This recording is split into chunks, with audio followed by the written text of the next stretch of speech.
Hi, it's Hannah. Happy New Year! The Seven will be back with another episode on Monday. Today, we wanted to share an episode of Post Reports from The Optimist. This one is all about happiness, and if you can truly choose it for yourself. Our colleague Maggie Penman sits down with a filmmaker who has spent years asking strangers if they're happy. You'll also hear from a psychologist who explores the research into how we can all be happier, and why it's so powerful for your overall well-being. I hope you enjoy this listen. And if you do, please give Post Reports a nice rating or review wherever you're listening. Also, subscribe to the Optimist newsletter. There's a link in our show notes. For the past 5 years, Atdhe Trepca has been going up to strangers and asking them a simple question. Can I ask you a question? Oh my goodness. No. The question is, are you happy? Who are you? These videos reach millions of people on Instagram and TikTok, and taken together, the answers tell a story. They've informed Atdhe's ideas about happiness, even the really silly ones. Are you happy? Yeah, very happy. What's making you happy? Maybe I can't go a day without eating pickles. So if I don't eat pickles... When Atdhe first started doing this, it was just him and sometimes his brother helping him out. He quit his day job and traveled around with his camera. Now he has a whole team of other filmmakers helping him. And they've even made a documentary. Are you happy? Of course I'm happy. Aren't you? What makes you happy? Not much, everything. Food, lunch, fresh, good weather, bad weather, I don't care. I'm happy anyway. I wanted to know, what has Atdhe learned about happiness from having all of these conversations with strangers? I'm Maggie Penman. This is Post Reports Weekend. I'm a reporter for The Optimist. It's a section of the Post full of inspiring and hopeful stories about things that are going right in the world. And today, I'm talking to filmmaker Atdhe Trepca about how we can all be a little bit happier, even if you're going through something really difficult. And we hear from a researcher who offers some very tangible advice.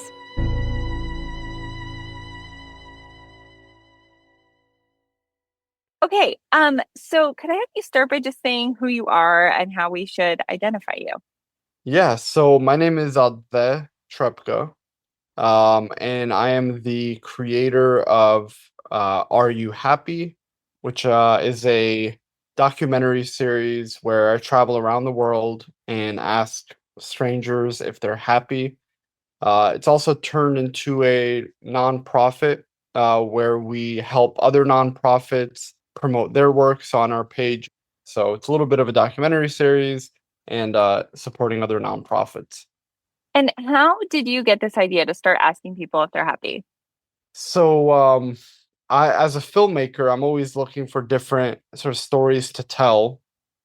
And in the early 1960s, there was a documentary film that came out in France called Chronicle of a Summer. And it was like a psychologist going out on camera, asking random people different questions. And one of those questions was, are you happy? What is your life? The question would be, are you happy? Êtes-vous heureux? Monsieur, s'il vous plaît, êtes-vous heureux? I was really fascinated by that idea. And so I thought, what would it look like if we modernized that and took it around the world? And then we started recording in 2019 and then started publishing right around COVID. And within like a week, it ended up catching fire. There's a comforting sameness to these videos. I have watched an embarrassing number of them on Instagram. Usually the filmmaker is off screen, so you just see the person they're approaching. Even though we've been doing this now for going on 5 years, every answer is still unique and every perspective is different. And it's always still very exciting for me to ask people. We are all quietly dealing with our own you know? And like what Are You Happy does is it kind of like interrupts your day a little bit. And while you're sort of quietly dealing with this in your head, someone walks up to you and asks, "Are you happy?" And what you'll notice is like when people get asked that question, they kind of like fan through all the things that they've been thinking about, all the things in their life. And in that moment, they will decide to tell you if those things are defining them as unhappy or as happy. And like I said, we're all dealing with sadness, with negative things and good things. But I feel like the difference between happy people and unhappy people is the ability to say, you know what, despite the fact that I'm down on my luck, despite the fact that I might not have things, this sandwich is really making me happy.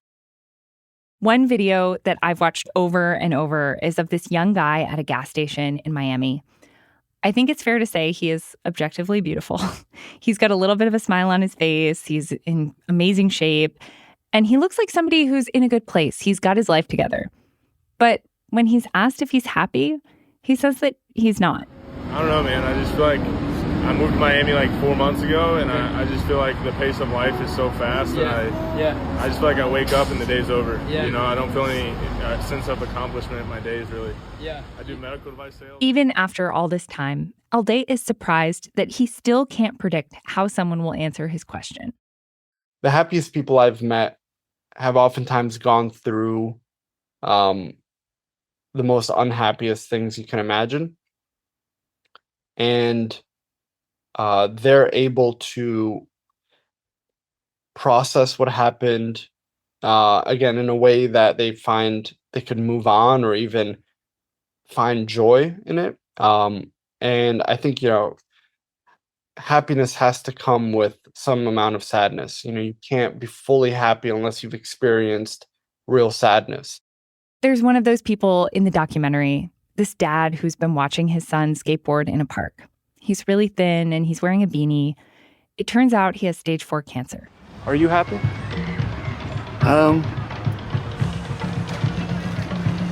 Some days. I have a stage 4 rectal cancer. So it's, I was happy to make it through the first year. I don't know. I guess I am, because I'm happy that I even get to sit here and watch them do all this and everything, because I never thought I'd see all of this. This might be a little controversial, but I do think happiness is a choice. And it's a choice we have to make every day and throughout the day.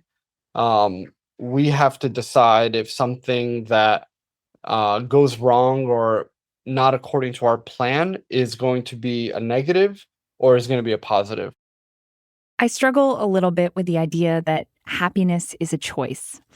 Thinking about people who are grieving or seriously ill or just lost a job, I think it can be really reductive to say that they could just choose to be happier, because there are so many things we can't control.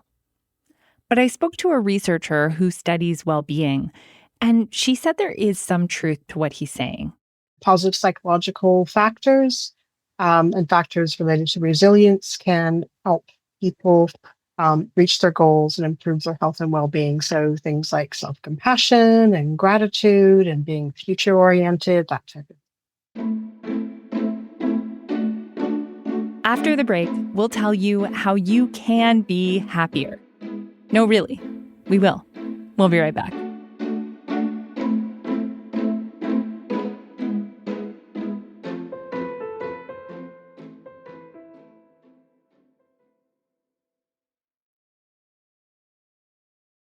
So could I have you start by just introducing yourself, just saying who you are and what you do?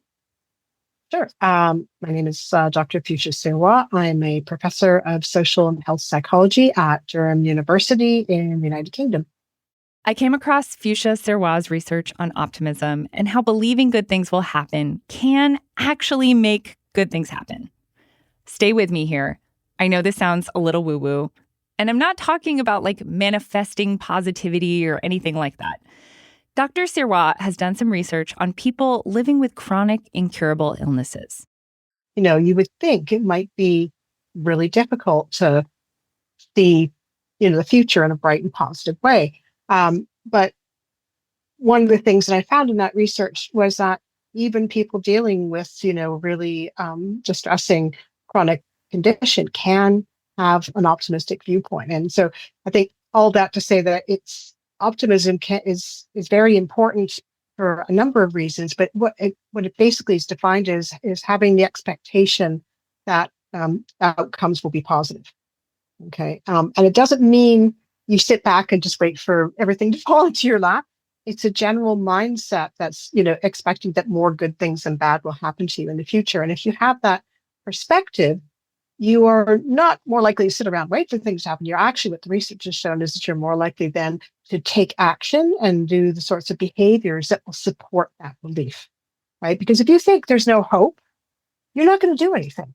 But if you think there's hope, if you think that things are going to work out somehow, that it's not actually going to be as bad as that there is a silver lining there somewhere, which is sort of like a core sort of cognitive process in optimism, then you're going to go, yeah, and I'm going to do whatever I can to help that along. I think many of us know intuitively that thinking positively is good for us. No matter what is going on in our lives, it helps. If that's not the headspace you're in right now, though, that is okay, because Dr. Sirwa has done research on how you can get there. I think that the key thing is about being able to find ways to focus on the positives, right? Because if you only focus on the negatives, you only focus on how bleak things are, how terrible they are in the world or in your life or whatever, you're going to get really depressed. You're going to get really unmotivated to do anything. But that is a mindset. That's a perspective, right? And so for every negative you can see, there are positives, right? And part of that is getting out of sort of, black and white thinking. Like it's either has to be all perfect or it's all a disaster, right? And so that type of thinking can actually interfere with that, and actually seeing things on a little bit more of a gray scale to say that, there might be some really negative things in this situation right now, and my relationship or with my health, but there's actually some pretty positive things that are going on, and I can build on those positives. So it is about training your mind to notice those positives, like try to find the silver lining in a dark exercise. And there are exercises that people can do. So as soon as you start writing down, here's all the negatives, well, is there anything positive in that? Is there anything positive you can see coming out of that situation? There's getting your mind to become aware and realize that there is a possibility for positives.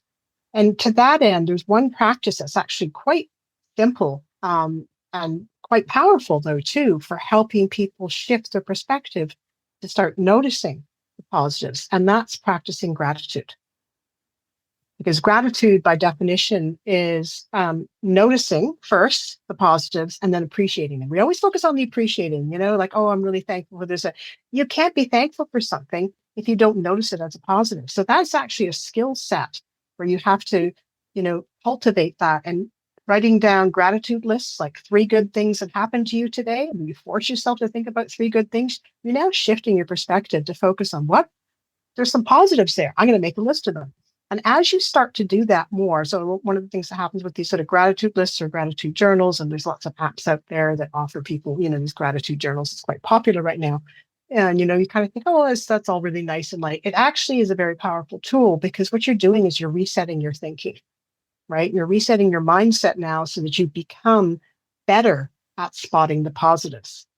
And when you become better at spotting the positives, that's now an opportunity to start realizing that positives are possible, even in the most bleak and grim circumstances, which can then help you cultivate that hope and that optimism for the future. Yeah, that's great. And I think, it's funny, gratitude journaling and meditating, I think, is advice a lot of people get when they're feeling down.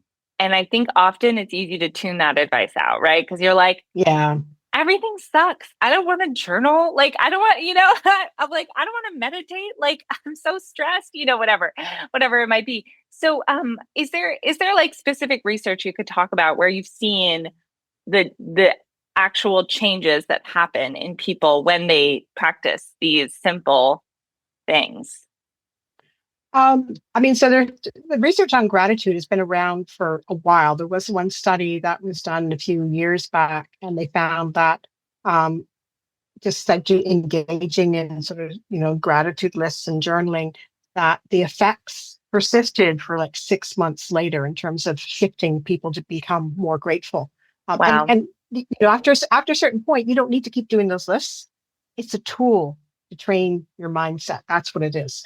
So I think people get stuck on this idea that it's just a list. I'm going to do this list. No, it's actually a tool. You're retuning your brain to think, notice those positives a bit more. And it soon becomes a habit.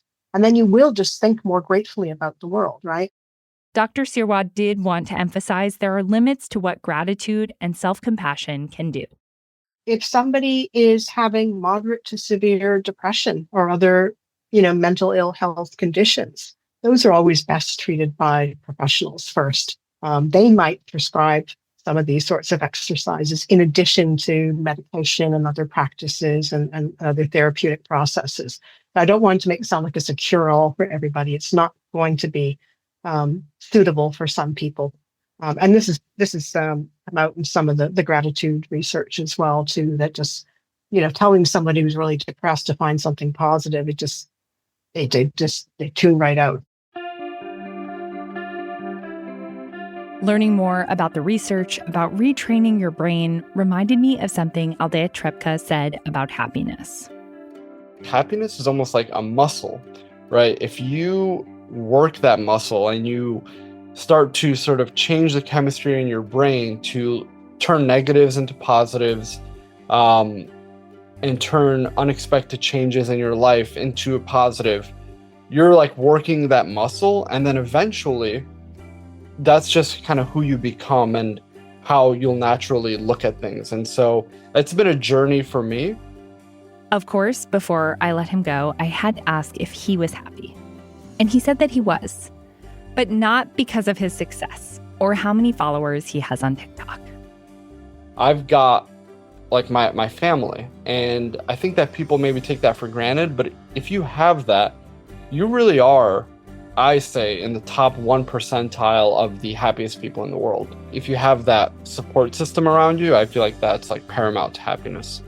Whether intentionally or not, it kind of sounds to me like Atdhe is practicing gratitude.